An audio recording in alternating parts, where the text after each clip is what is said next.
All right, we're going to talk about the surprising power of small habits, talk about growth, talk about improvement, what it takes to get better. But to do that, or before we jump into the science of how habits work and the science of how we can change our behavior, I want to talk a little bit about self-judgment. And the reason I want to talk about it is because self-judgment is one of the things that can hold us back from growth, one of the most common things that can hold us back from growth. Since we have a basketball crowd, let's say you're shooting, you shoot a free throw and you miss, and the first thing you think is, oh, that's a bad shot, right? You start judging the shot. It's not necessarily a good thing because you're preventing yourself from learning from the experience because you're so in your head judging the experience, right? You're too busy assessing whether or not it's good or bad. And I'll be vulnerable. When I first met Brene Brown, who's great if you are not familiar with her work, she said, your experience here today will only be as great as your willingness to be vulnerable. And I would say we could say that about this experience as well, right? The willingness to be vulnerable that you have for this whole thing is going to determine how much you're going to get out of it. And so I'll share a little bit. How awesome was Steve last night? He was great, wasn't he? It was awesome. And when he got done, I was like, man, I am not going to be like that on stage. And I felt bad about that for a little bit. And so what I was doing there is what you do when you judge yourself after you miss a shot. I was practicing this self-judgment, right? I was getting in the way of my ability to do the work and share my own message because I was too busy criticizing myself. Instead, I would like us today to think more about being like a rose bush, being a seed, right? When you plant a seed, you don't criticize it for being small, for being rootless and stemless, and then it sprouts out of the ground and it's a little bud. You don't criticize it for not being a bush yet or not being fully grown. But at each step along the way, it's exactly what it needs to be. And the reason that this is important is because we often judge ourselves, right, based on where we're at. I'm not there yet. I'm not a good enough free throw shooter. I'm not a good enough speaker. I'm not good enough at my business. I'm not good enough at relationships, whatever it happens to be. And we're so busy judging ourselves. And this is actually enforced by the way that society treats a lot of things, right? It's like you're never supposed to be satisfied. You're never supposed to be done. You need to be driven. And we often associate being driven and being dissatisfied as being the same thing. I don't think that has to be the case, though, because if you take the rose seed, if you take the bush, it never stops growing because that's just what it does. It grows. And so I would like us to take that philosophy into this next hour where we don't judge ourselves for where we're at. We're perfect whatever stage of our growth we happen to be in, but we never stop growing because that's just what we do. We're like the seed, right? That's just who we are. So in order to start this off, I want to talk a little bit about Team Sky. I met a couple people from the UK last night who are probably familiar with this story. In the mid-2000s, Team Sky is Great Britain's professional cycling team. And they hired a man named Dave Brailsford. And at the time, they had a pretty middle-of-the-road record when it comes to performance on the world cycling stage. They had never won a Tour de France. And they brought Brailsford in, and they said, we want to change that. What's your strategy? What's your plan? And Brailsford believed in this concept that he called the aggregation of marginal gains. The way that he described it was the 1% improvement in nearly everything that you do. So they started by making 1% improvements in a lot of areas you would expect a cycling team to make. They got slightly lighter tires for the bike. They built a more ergonomic seat. They had their outdoor riders wear indoor racing suits, which were lighter and more aerodynamic. They had their riders wear biofeedback sensors so they could see how each person responded to the type of training that they were doing. But then they did a bunch of things that you wouldn't expect a cycling team to do. They taught their team how to wash their hands to reduce the risk of infection. They figured out the type of pillow that led to the best night's sleep and then brought it on the road with them to hotels. They split tested different massage gels to see which one led to the best muscle recovery. And Brailsford said, all right, if we can execute on this strategy, if we can aggregate all these tiny little 1% changes, then I think that we can win a Tour de France in about 5 years. He ended up being wrong. They won the Tour de France in 3 years, and then they repeated again in the 4th year with a different rider. And when Brailsford coached the Great Britain cycling team at the Olympics in London in 2012, they won 70% of the gold medals available. And so this idea is central to what we're going to be talking about today. This idea that 1% gains and getting 1% better each day actually is not just a tiny improvement, but adds up to something very significant over the long run. And it's just basic math. If you look at getting 1% better for 365 days in a row, you end up 37 times better by the end of the year. Meanwhile, if you make a slightly worse choice, a tiny mistake, a little error, a small lapse in judgment, and make a 1% worse decision each day, you almost whittle yourself all the way down to 0. And this narrow gap between 1% better and 1% worse, this is the stuff that ends up adding up and making us either champions or standing in second place or not even in the conversation at all, right? Now, getting better every single day is not reasonable, even for the most consistent and most dedicated of us in the crowd. However, if you want to get 10 times better at something, you just need to get 1% better for 232 days out of the year. So that's 5 days a week, 46 weeks a year. That leaves you 6 days for holidays, vacation, being lazy, making excuses, whatever it happens to be, right? But if you get better for those 46 weeks a year, those 5 days a week, you can take weekends off, and if you make 1% improvements, you're going to end up 10 times better by the end of the year than you would have been the year before. Now, so the key idea here is that small habits and tiny gains actually add up to something very significant in a surprisingly short period of time, right? They can multiply into meaningful results very quickly. If we believe this, if we're going to buy into this, then the next question is, how do we do that? Right? How do we execute on that? And that's what the practical part, the next phase of this presentation is going to be about. We're going to answer 3 questions. So first, why do some habits stick and others fail? What's the deal? How do habits work? How can we get into our own psychology? Why are we able to build some behaviors and not build others? Second, how do I know what to change? If I buy into this idea that 1% improvements make a difference, then how do I pick? Right there, we can spend our ways, our attention, and our energy in an infinite number of ways. How do I decide what to focus on? And third, how do I get started and take action? And if you know these 3 things, if you know why and how habits work, if you know what you're going to try to change, and you know how to take action, I don't know what more you could want from a bald man on a Saturday morning. Right? So first, I'd like to say thanks to a couple people. These are some people who have significantly influenced my work. BJ Fogg, Leo Babauta, Nir Eyal, Dan Party, Scott Adams, Kelly McGonigal. I just mention them because they're researchers, they're behind the scenes, they often don't get the credit. A lot of these people work at Stanford or other universities, and I think it's important to cite the sources that have influenced my thinking and work. Thank you. All right, so part 1, why some habits stick and others fail. I'd like to start by talking about a research study, and this, for those of you who aren't familiar with my work or haven't read a lot of my articles, the typical flow, and the flow of this talk as well, is going to be some kind of story. We're going to back it up with scientific study or research. I try to base the majority of what I talk about in some type of proven academic study, and then distill it down to a practical insight, something you can take home and actually use. And so that's going to be the flow, and we're just going to repeat that time after time as we go through this presentation. This particular study came from Princeton University, and most people are familiar with the story of the Good Samaritan stopping along the side of the road to help a fallen person, help someone in need. Well, Princeton, their theology school, decided to run this experiment. And they brought in a bunch of theology students. They said, all right, we're all familiar with the story of the Good Samaritan. We're going to break you up into groups, and you're going to go teach in different rooms across campus. You're going to teach this story. And so they started talking about how they were going to deliver the presentation and so on. And they had a couple different cohorts. The one cohort, they said, all right, just go ahead and go off and deliver the presentation. So they went off to their rooms. The second one, though, they did something interesting. They sent the group off, but on their way to they sent the group off and they said, by the way, we're running a little bit behind, right? You don't have very long to get there. It takes about 10 minutes. You only got 5, so we kind of need to hurry. You're probably already going to be late. So they're in a rush. They know they're going to go give this presentation. On the way, they planted an actor on the campus. And this actor is laying on the ground, hurt, moaning in pain. And so they scream twice, and then they cry out. And every single group went right past the person in need to go give a presentation about helping a person in need. Right? The one person even stepped over the guy who was in pain in order to get there.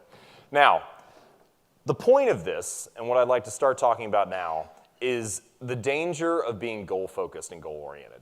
These people had a goal, right, to deliver a presentation. And they were so one-sided, so narrow-minded, so focused on that goal that they missed the bigger picture and the perspective of what they should have been doing in the first place. And I think that this can be a danger of goals often. And so instead, I would like to encourage us to focus on systems rather than goals. Here are some examples. If you're a coach, your goal is to win a championship, but your system is what your team does at practice each day. If you're a writer, your goal might be to write a book, maybe even write a best-selling book, but your system is how you write each week, the schedule that you follow. If you're an entrepreneur, your goal could be to build $1 million business or a $10 million business, but the system is the sales and marketing process that you have. The systems are what actually make the difference. They're what drive the results. And what I've seen, having goals is great. Having a vision, having a dream is nice. It's important to know where you're going and where you're headed. It's important to have some clarity of focus, to know that we're moving in this direction.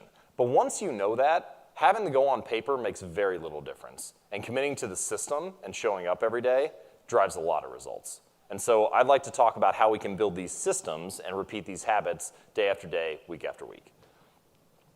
The first thing that I'd like to encourage us to think about is how goals and repetitions actually get you to any outcome that you want. So let's say that you have a goal of squatting 300 pounds, all right?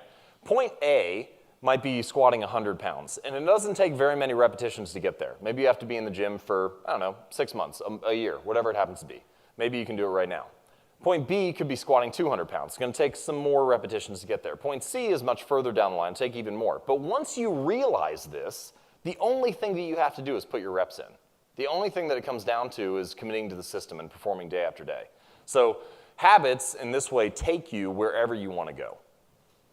All right, how long does it take? This is a common question that people have about building habits. So there was a study done at University College London. They looked at a variety of different habits. On average, they found that it takes 66 days for a new habit to stick, 66 days to build a new habit. This had a really wide range, though. Sometimes the habits were very small, like drinking a glass of water at lunch. Sometimes they were much more significant, like going for a run after work each day. The lesson to take away from this is that the range was anywhere from 3 weeks to 8 months. And so if you're looking to build a new habit, if you're looking to install a new behavior in your life, then you can pretty much commit to the fact that this is going to take months, right? This is a lifestyle that we're trying to build. It's not 21 days and then you're done. It's not a 30-day program and then it's like, we did it, habits built, don't need to worry about it anymore. There's some point, which on the vertical axis we have behavior automaticity, so how automatic something is, how little you have to think about it. And then on the horizontal axis, the number of repetitions you need to do. The more reps you do, the more automatic the behavior becomes. And at some point, you get to that little habit line where it tips over, and suddenly, this is automatic now. So again, we're talking about focusing on the number of repetitions that you do, the system that you build, so that you can make this behavior more automatic and more routine.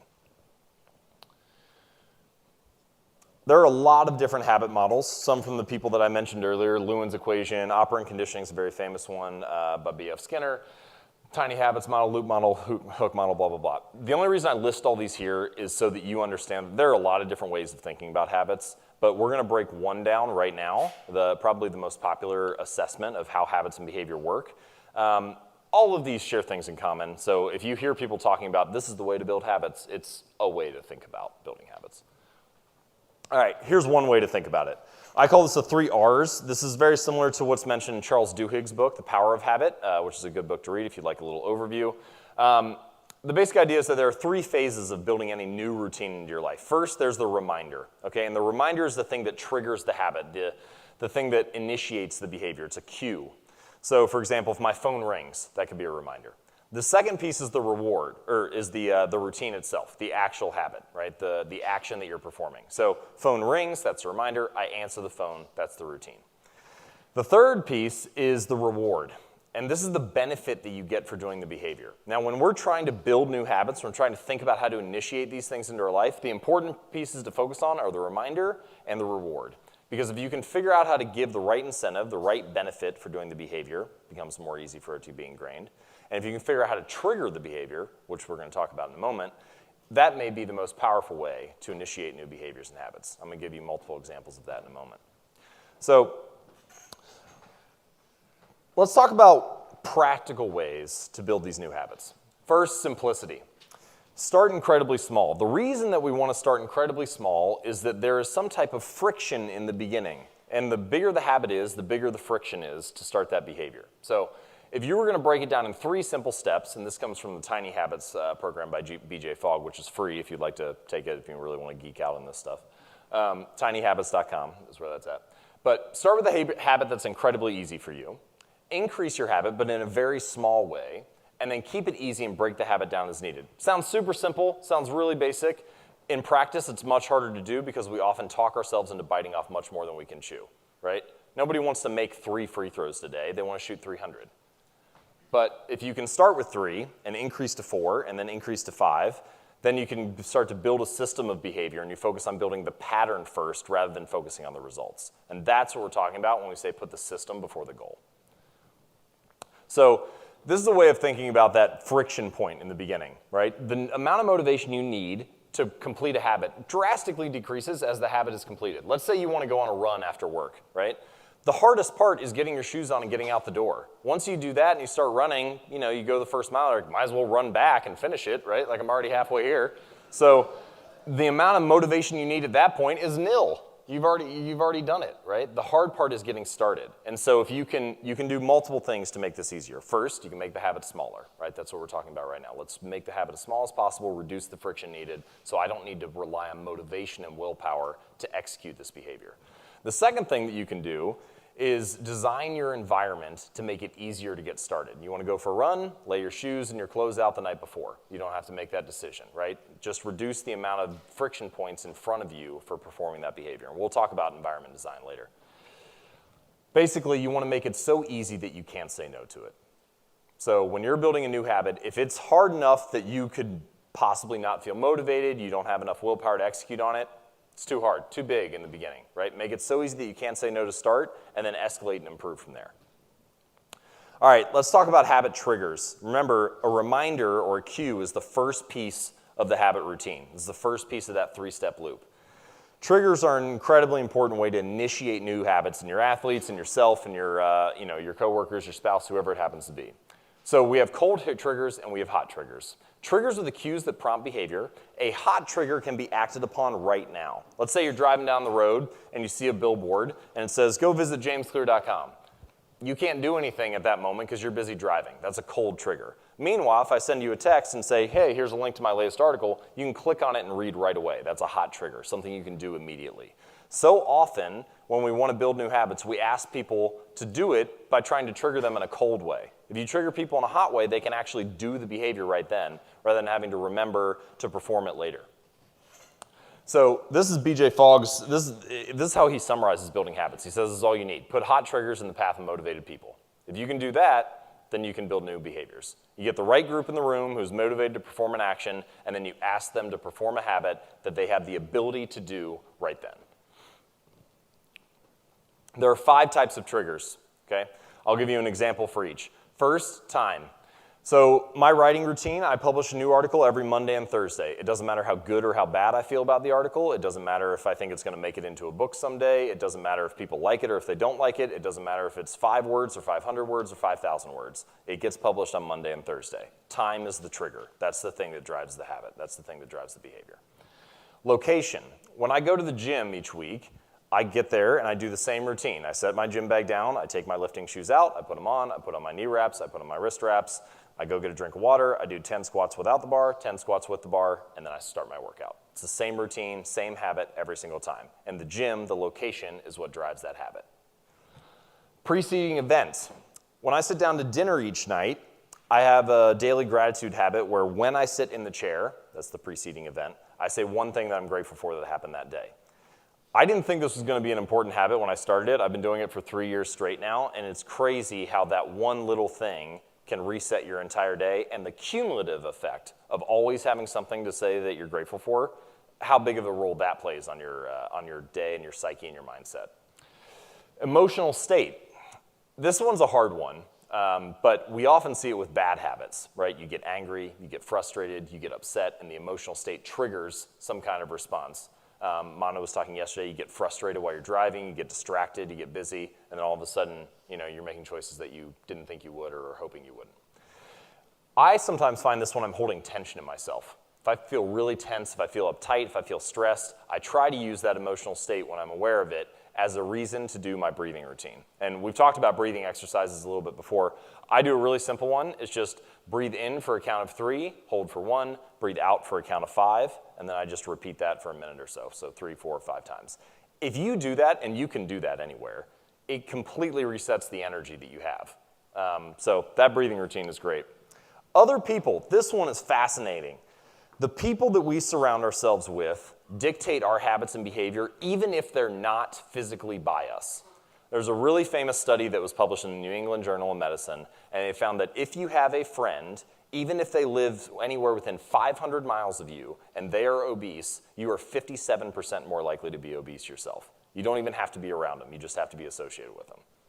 So this social network and these ties can drastically change the type of triggers, the type of habits that you form, the type of behaviors that you fall into.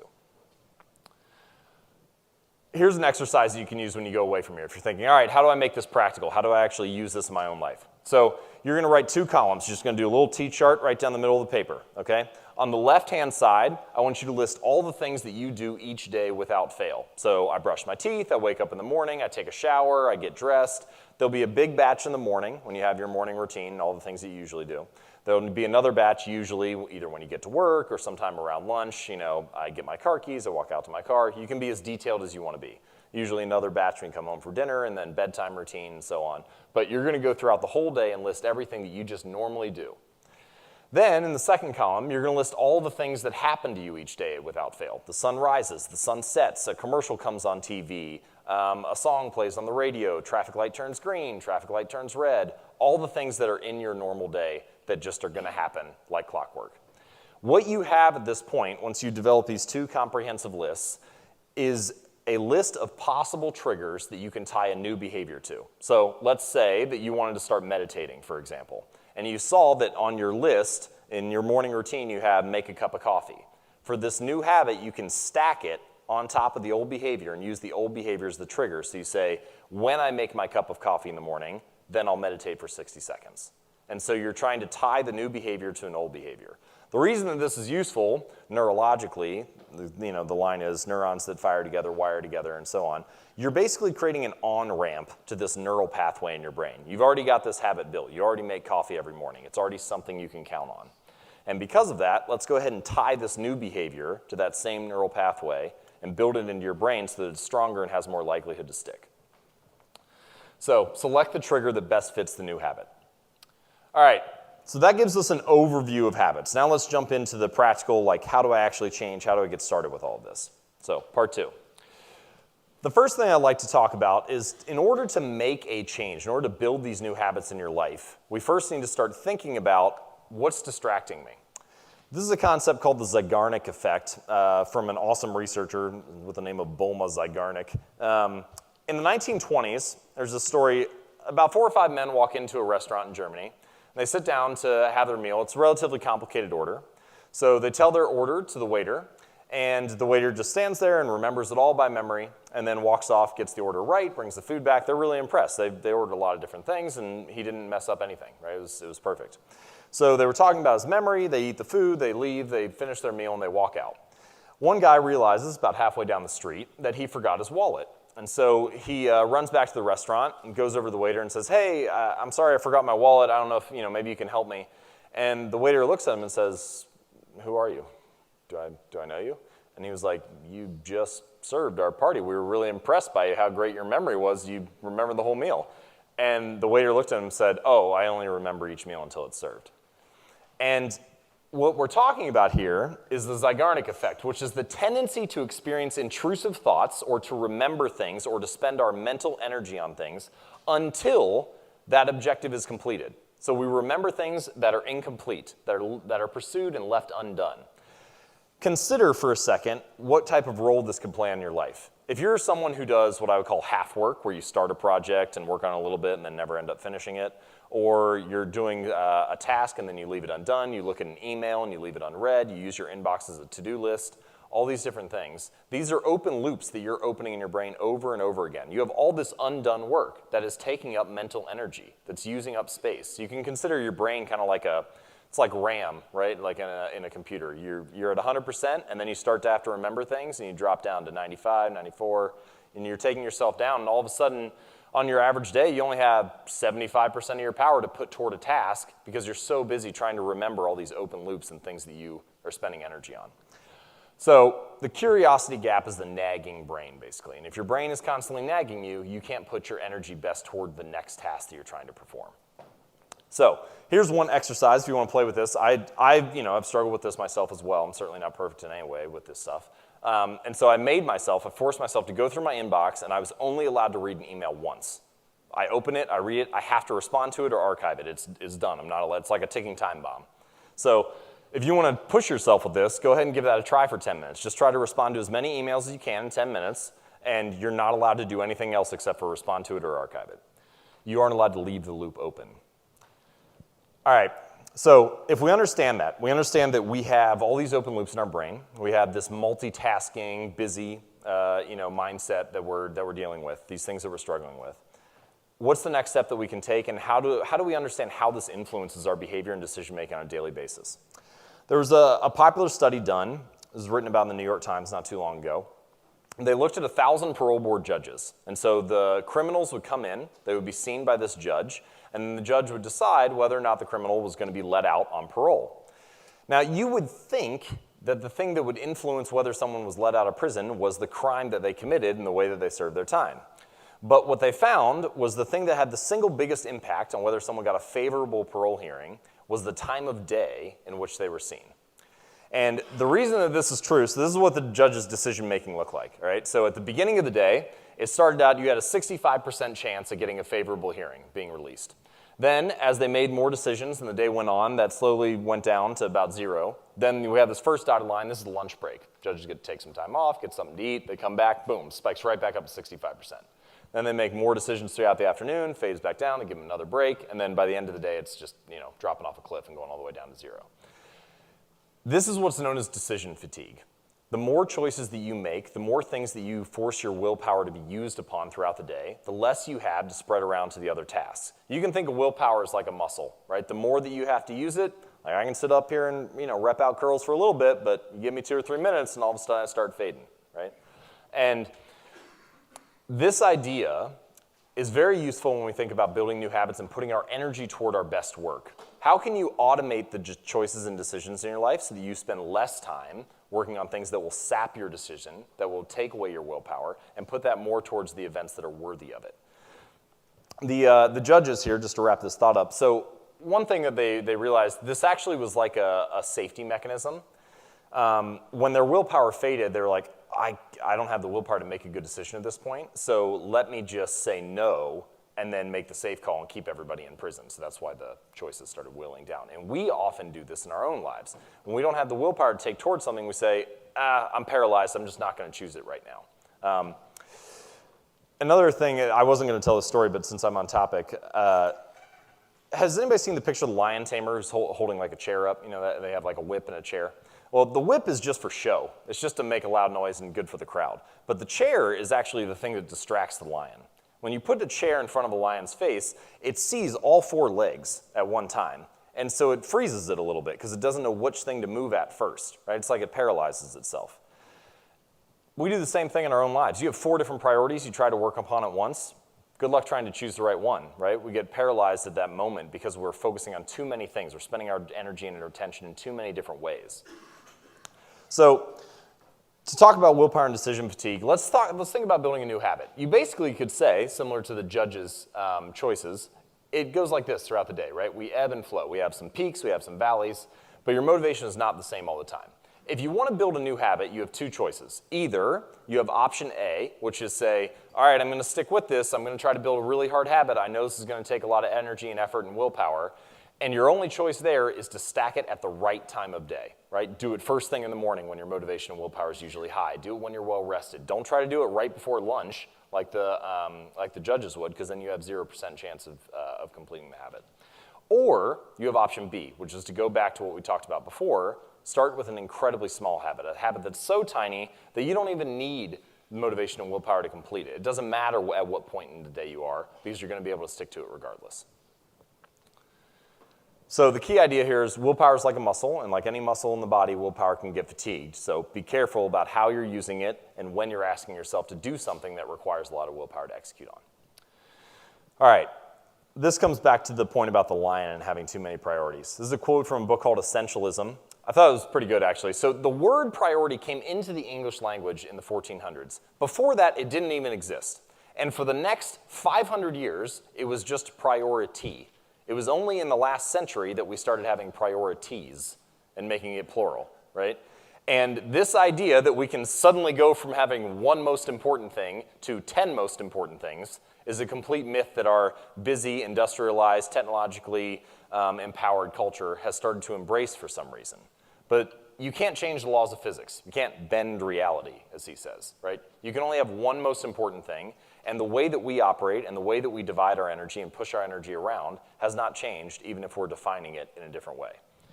So, given that, how do we decide what priorities to focus on? How do we decide what to whittle out and what to cut down? Warren Buffett has a strategy that I find relatively interesting and useful. Buffett is probably the most famous investor of the last 100 years and certainly one of the most successful of all time.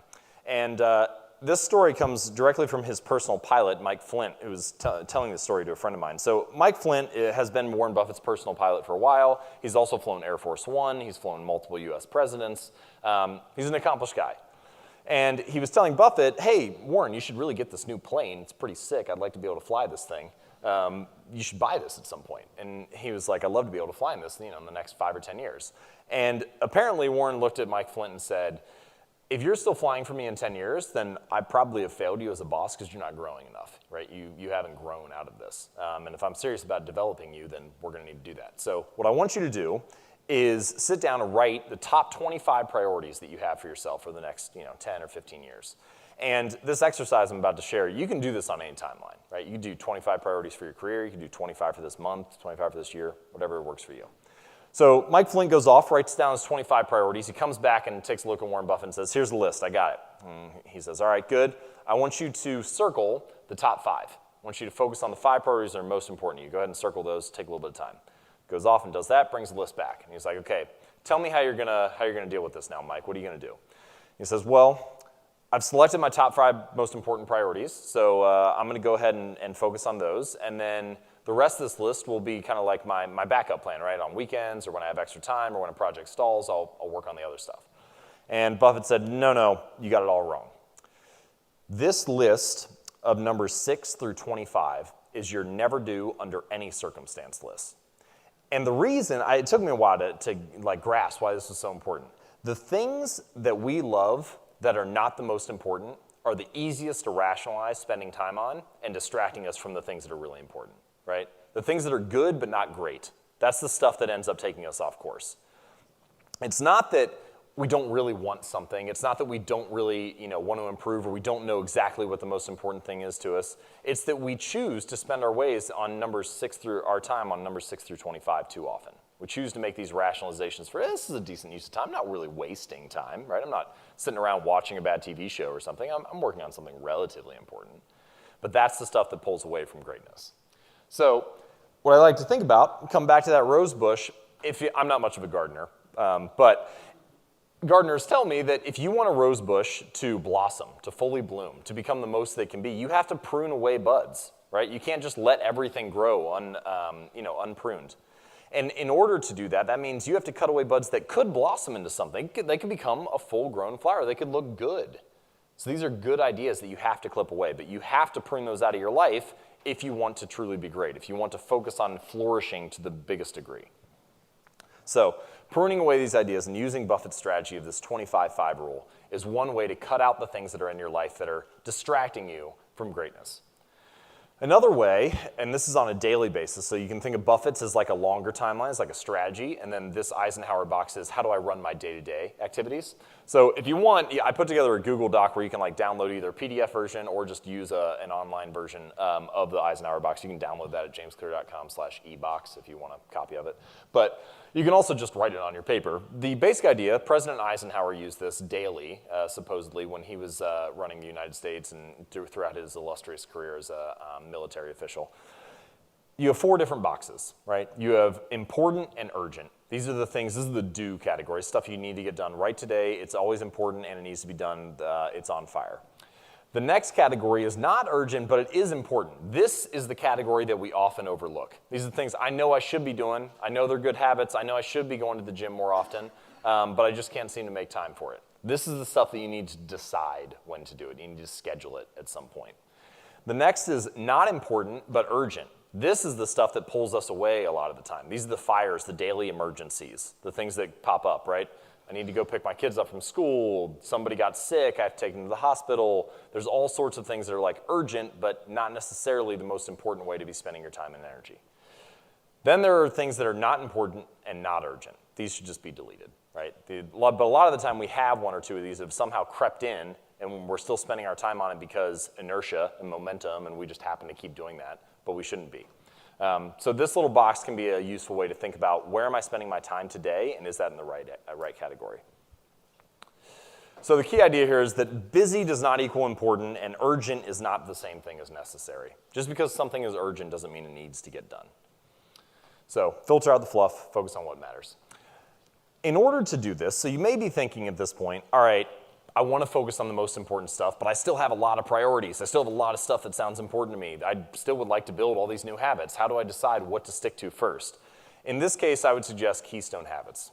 A keystone habit is a type of behavior that you perform that filters into your life in many other ways. I'll give you a couple examples. So one keystone habit for me is working out. If I go to the gym every Monday, Wednesday, and Friday, all sorts of things happen. First, I get the benefits of strength training, so yes, that's good. That's what most people think you're going there for. But when I come back, I have an hour of solid focus, right? I get kind of that post-workout high where you have really clear thinking. So my focus is improved. I tend to eat better when I work out. I don't know why, I just don't want to waste it, I guess. I could, eat ice cream if I wanted, but I just kind of feel like I have a good streak going, so might as well continue eating well too.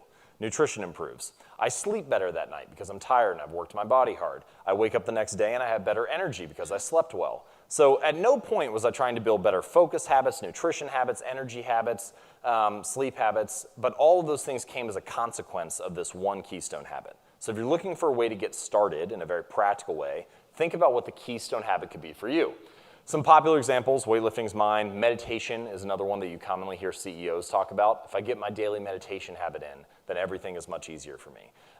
Walking, going on a daily walk is a very common one, especially for artists if they need some creative time. If they do their daily walk each day, the rest of it kind of flows. Visualization is a common one. You'll hear comedians say things like, I rehearse the greatest performance I've had right before I step out onto stage, or I visualize having a successful speech right before I step onto the stage. So those type of visualization techniques can be useful as well. But think about what you do on days when you perform at your best. That'll give you an insight into what your keystone habit could be. All right, part 3, how do I take action? One way is pre-commitment. Pre-commitment is a strategy basically for overcoming this idea that our willpower fades, our willpower is not always useful or not always at its peak. So pre-commitment is what I would call an instant willpower improvement. And we've talked about how you can be paralyzed by choice, this kind of lion in the chair philosophy. And when our willpower is low, we're less likely to give up choices, right? We don't have the option to, we don't have the power, the strength, the attention, the energy to make the right choice. So we say, I'd rather just not make a choice right now. So we can use pre-commitment to overcome this. Let me give you an example. So there was a study done. They looked at this large organization. They had thousands of employees. And they sent out a random sample. They said, our goal is to get more employees to take their flu vaccination each year. How are we going to do this? How are we going to change their behavior? So they sent out a couple different options. Option 1 just said, hey, guess what? You need to go get a flu shot. Option 2 went out to a couple employees that said, you need to get a flu shot, and we would like you to select a date for when you do that, right? And so if they just selected a date and said, I'm going to do it on April 22nd, then they were 2.4 times more likely to end up getting it because they pre-committed to a certain time.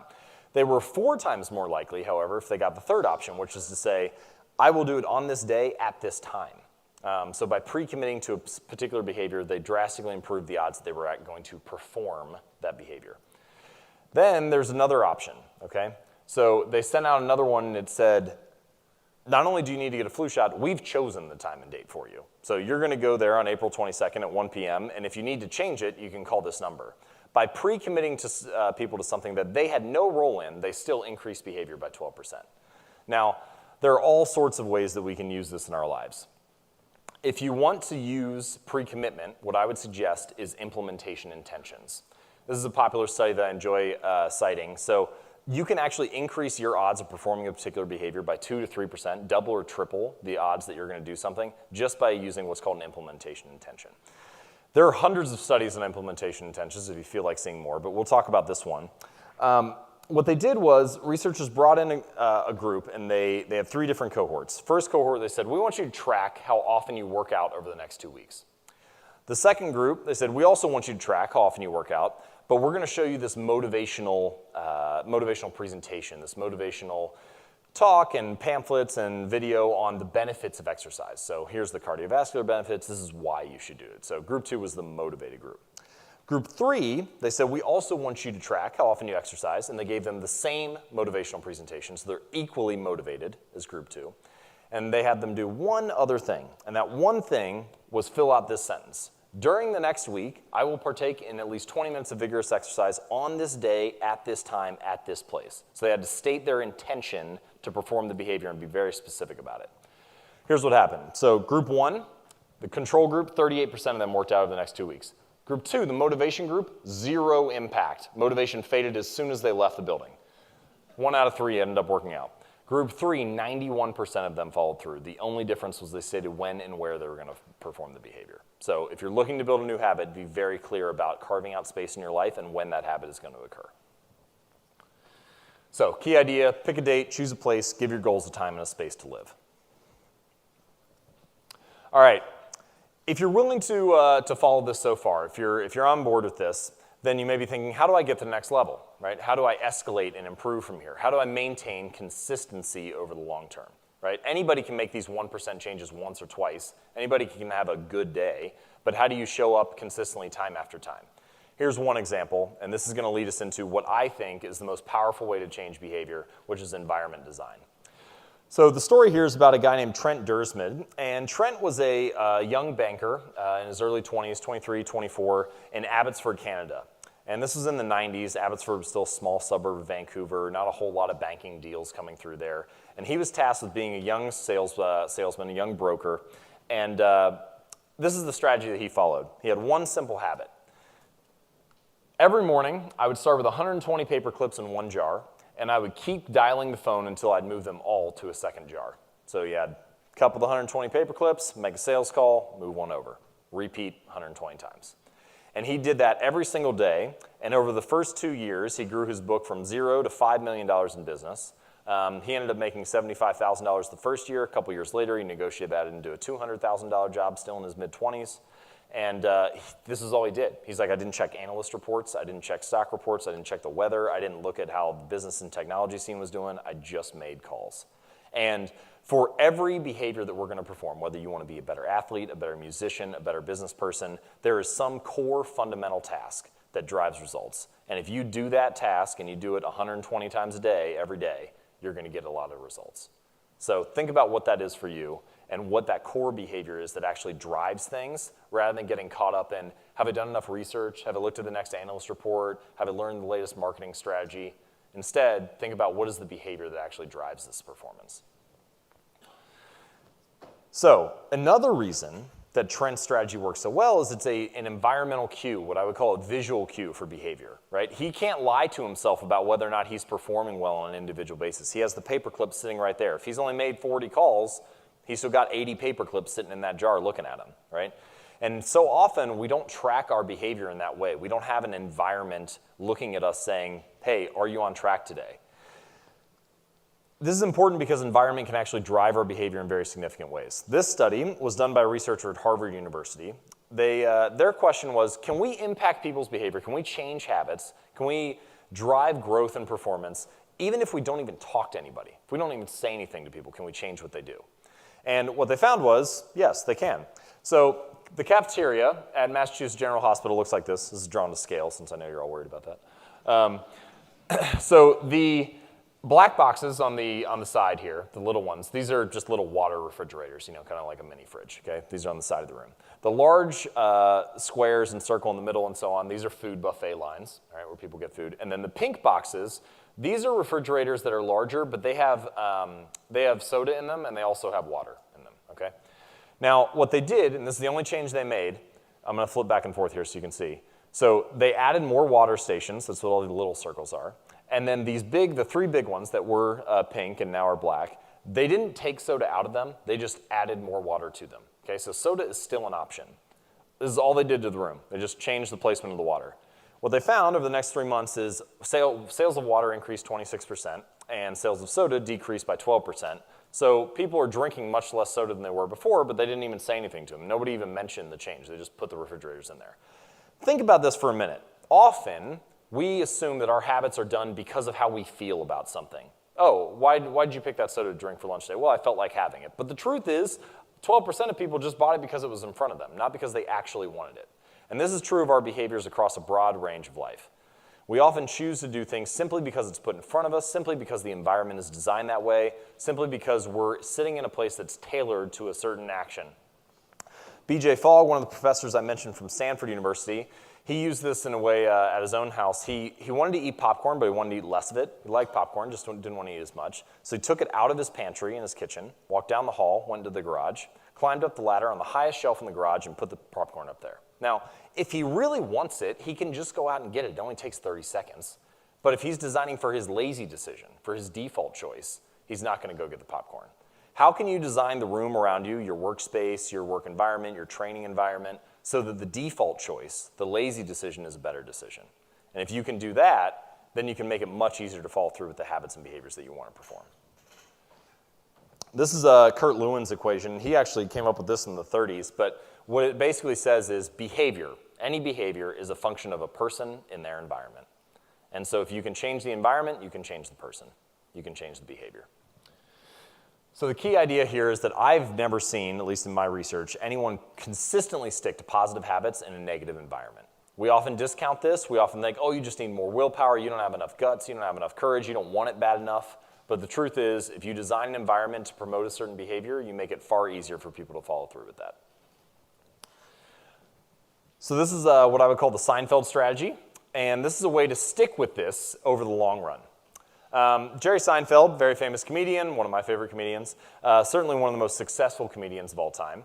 And when he was starting his career, as his show was getting on air, first year or two, he was still going around and, I got it, cool, thank you. They're giving me a time check. So Seinfeld was still on the road, still going around doing his stand-up comedy. And at this particular club one night, Seinfeld was performing and headlining on stage, and there was a young comedian named Brad Isaac who was opening for Seinfeld. And Isaac got Seinfeld backstage and said, Mr. Seinfeld, I'm a young comedian, I really want to succeed, I'm interested in hearing, do you have any tips for somebody in my situation?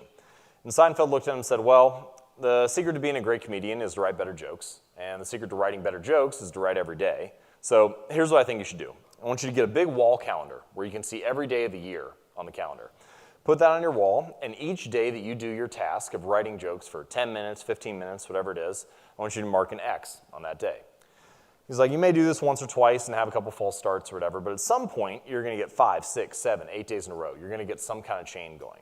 And at that point, your only goal becomes don't break the chain.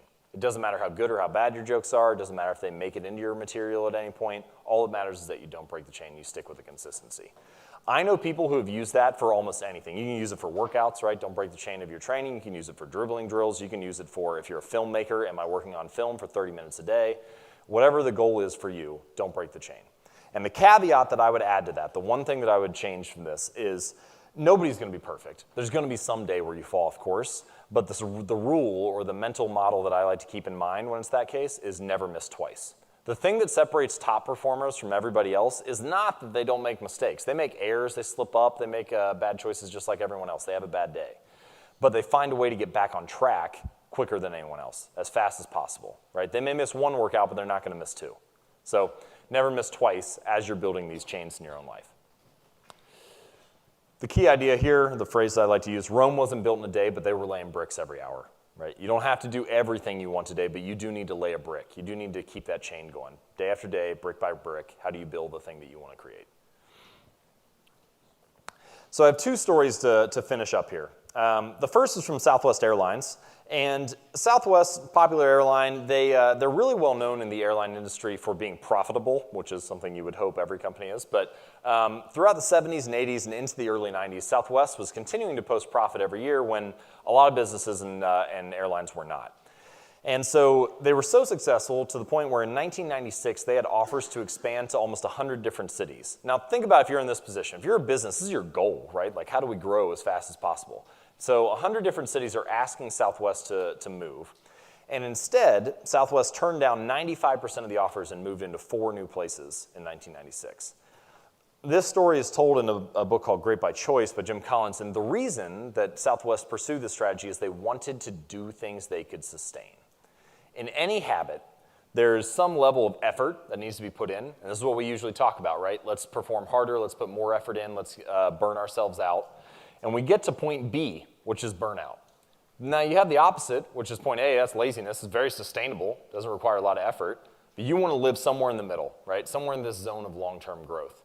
How can you show up day after day, time after time? I was talking to a few people last night.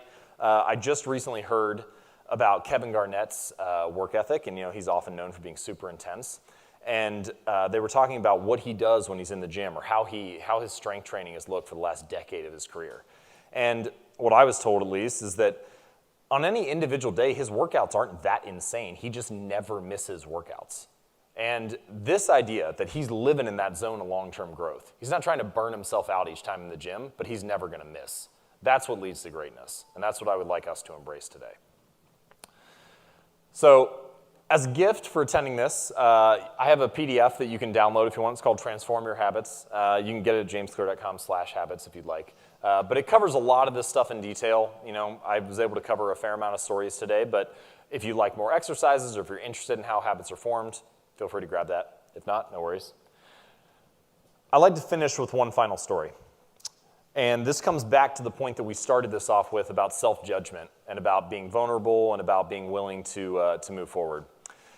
There's a very famous choreographer named Martha Graham. And in the 1940s, she was talking to another choreographer, Agnes de Mille, who's on the screen here. And Agnes de Mille had worked on a variety of different plays in her career throughout the 30s and 40s, plays that she thought were good, that she thought were very solid. And they didn't receive much critical acclaim at all. Nobody really said much about them. Then, in the 40s, she did the choreography for Oklahoma, which went on to become this massive Broadway success, toured all across the US, all across the world. And she was talking to Martha Graham, and she said, honestly, I kind of don't feel like I'm cut out for this. My metric for what good work is totally off. The things that I thought were really good, nobody said anything about. The things that I thought were okay ended up becoming this huge hit. Maybe this isn't just isn't the thing for me. And Martha Graham looked at her and said, you have something inside of you that nobody else has. You have a set of experiences, a set of beliefs, a set of skills and talents that no one else can bring to the world. And your job is not to decide whether that is useful or not, whether that is compelling or not, whether that is valuable or not. Your job is simply to share that thing. And that's what I would like to say to you. There are things that we all want to achieve in our lives, and your job is not to be self-judgmental or to try to figure out if that's valuable and useful for the world. Your job is to put it out and to let the world decide. So I hope that you'll do exactly that. Thank you very much.